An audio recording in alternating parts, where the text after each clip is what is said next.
Shalom, selamat malam, salam sejahtera saudara kekasih Kristus di mana saja berada. Berjumpa kembali di dalam doa dan renungan bersama Sion Channel. Saudara kekasih Kristus, kita akan mendengarkan kebenaran firman Tuhan di malam hari ini. Sebelumnya marilah kita satu di dalam doa. Kita berdoa. Kami menyadari bahwa di dalam kehidupan kami tidak bisa tanpa Tuhan. Kami menyadari bahwa dunia ini tidak membawa kami ke dalam kepastian, tetapi Engkau yang membawa kami ke dalam kepastian. Di saat ini saudara kekasih Kristus di mana saja berada yang mau mendengarkan kebenaran firman Tuhan, urapi kami dengan Roh Kudus, karena kami siap untuk mendengarkan kebenaran firman Tuhan di malam hari ini. Amin. Saudara kekasih Kristus di mana saja berada, kebenaran firman Tuhan yang akan hendak saya bagikan bagi kita semua di malam hari ini, saya ambil di dalam Perjanjian Baru kitab Matius pasal 26 ayatnya yang ke-15, berbunyi demikian. Apa yang hendak kamu berikan kepadaku, supaya aku menyerahkan dia kepada kamu? Mereka membayar 30 uang perak kepadanya. Demikian pembacaan kebenaran firman Tuhan di malam hari ini. Saudaraku yang diberkati Tuhan Yesus Kristus, di malam hari ini perenungan kita saya landaskan dengan satu tema, yaitu keserakahan membawa kehancuran di dalam keluarga. Firman Tuhan mengingatkan kita untuk selalu menjaga hati.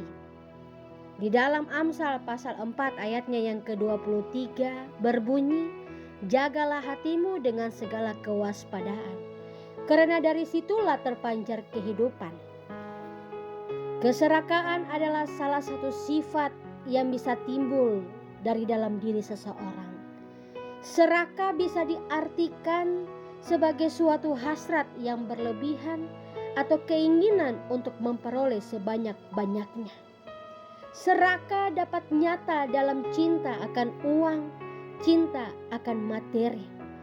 Karena serakah terhadap warisan, serakah terhadap saudara kandung, serakah kepada orang tua, dan serakah untuk orang lain dan diri sendiri. Sifat ini telah dikuasai. Serakah tak terhitung banyaknya di dalam kehidupan setiap orang yang penuh dengan serakah dalam kehidupannya. Saudara kekasih Kristus di mana saja berada, keserakahan selalu menuntun seseorang kepada perilaku yang salah, menyimpang dari kebenaran, yang semata-mata bertujuan untuk kepentingan diri sendiri. Kita lihat bahwa karena serakah, Yudas Iskariot mendorong untuk melakukan pengkhianatan terhadap gurunya sendiri. Ia tega menjual Kristus dengan harga 30 keping perak. Jelas terlihat bahwa ia lebih menginginkan uang daripada Tuhannya. Dan ia pun rela kehilangan semuanya, termasuk sahabat-sahabatnya. Saudara kekasih Kristus di mana saja berada, di dalam Injil Markus pasal 14 ayatnya yang ke-10 dan ayatnya yang ke-11 dinyatakan bahwa Yudas mendatangi para imam kepala dengan tujuan ingin menyerahkan Kristus kepada mereka, dengan harapan ia mendapatkan sejumlah uang. Bahkan Yudas Iskariot dengan sengaja mengadakan perundingan dengan para imam kepala untuk menangkap Kristus, yaitu dengan sebuah ciuman yang penuh dengan pengkhianatan. Saudara kekasih Kristus di mana saja berada, tanpa kita sadari maupun kita sadari, seringkali dalam kehidupan kita orang Kristen, kita pun demikian hidup dalam keserakahan. Kita tidak menerima apa yang telah diberikan Tuhan Allah dalam kehidupan kita. Kita merasa kurang di dalam kehidupan kita. Kita merasa bahwa keluarga kita melebihi daripada kita. Saudara kandung saya, saudara kandung kita lebih daripada kita. Orang tua kita lebih daripada kita. Tidak tahukah saudara-saudari Kristus di mana saja berada, sifat-sifat serakah ini tidak diperkenankan oleh Tuhan. Tidak diinginkan oleh Tuhan ketika kita adalah orang-orang percaya yang setiap hari melakukan kebenaran firman Tuhan, yang setiap hari mendengarkan kebenaran firman Tuhan. Terimalah kehidupan kita, mau kurang, mau lebih, itulah yang Tuhan Allah berikan dalam kehidupan kita. Sifat serakah hanya membawa kita ke dalam kebinasaan. Sifat serakah akan membuat hubungan rumah tangga hancur, akan membuat hubungan antara orang tua dan anak hancur, antara saudara dan saudara satunya hancur, karena dalam diri mereka ada sifat serakah. Ingin segala sesuatu yang bukan milik mereka, tapi mau menjadi milik mereka. Saudara kekasih Kristus di mana saja berada, kebenaran firman Tuhan ini menegur setiap kita orang percaya. Kita yang mendengarkan kebenaran firman Tuhan, hidup kita selalu diberkati oleh Tuhan. Saya percaya bahwa dalam kehidupan kita yang mendengarkan kebenaran firman Tuhan di saat ini, hidup kita penuh dengan apa adanya. Hidup kita penuh dengan melibatkan Tuhan di dalamnya. Hidup kita selalu mengandalkan Tuhan. Hidup kita tidak pernah merasa kekurangan. Sekalipun orang lain melihat kita dalam kekurangan, tapi Tuhan selalu memberikan berkat-berkat itu dalam kehidupan rumah tangga, dalam kehidupan pribadi, dalam kehidupan pekerjaan, dalam kehidupan usaha kita. Saudara kekasih Kristus di mana saja berada, jangan takut, jangan bimbang, jangan khawatir akan segala sesuatu. Semua telah disiapkan oleh Tuhan. Percaya dengan iman, lalu bekerjalah dengan tulus. Bekerjalah dengan iman, melandaskan Tuhan di dalam kehidupan kita setiap hari.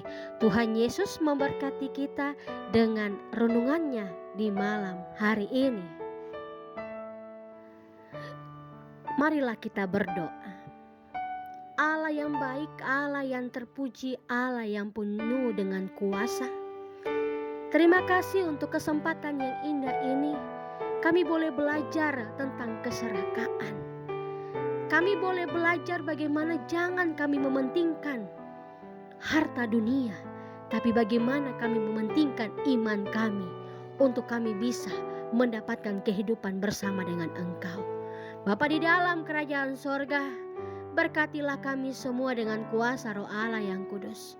Kalau saat ini ada di antara kami yang hidup dalam keserakaan, mari Tuhan, ketuk pintu hati kami, rubah kami, bentuk kami, supaya ketika kami di dalam kehidupan pribadi, kehidupan keluarga kami tidak mementingkan apapun itu. Karena sifat serakah akan menghancurkan rumah tangga kami, akan menghancurkan hubungan antara suami dan istri, keluarga, orang tua dan anak, bahkan saudara-saudara satu dengan yang lainnya. Tolong kami semua dengan kuasa Roh Allah yang kudus, agar kami mau hidup sesuai dengan kebenaran firman Tuhan. Terima kasih banyak Bapa di surga, malam telah menjadi bagian bagi kami. Setiap kami akan beristirahat di malam hari ini, biarlah Tuhan Yesus itu bungkus kami dengan kuasa Roh Allah yang kudus. Lalu kami akan mempersiapkan diri kami untuk masuk di dalam ibadah minggu di hari esok. Terima kasih banyak Bapa di surga. Inilah syukur yang kami naikkan, inilah doa yang kami naikkan. Kami minta Tuhan sedengkanlah telingamu, lalu dengarkanlah segala doa-doa yang kami naikkan kepada Engkau. Saudara kekasih Kristus di mana saja berada, arahkan hatimu dan terimalah berkat Tuhan. Damai sejahtera dari Tuhan Yesus Kristus dan dari Roh Kudus senantiasa memberkati, melindungi, menjamah saudara kekasih di mana saja berada, mulai sekarang sampai dengan selama-lamanya. Amin. Selamat malam saudara kekasih Kristus di mana saja berada. Selamat beristirahat dan selamat mempersiapkan diri untuk masuk di dalam ibadah minggu di esok hari. Tuhan Yesus memberkati kita sekalian.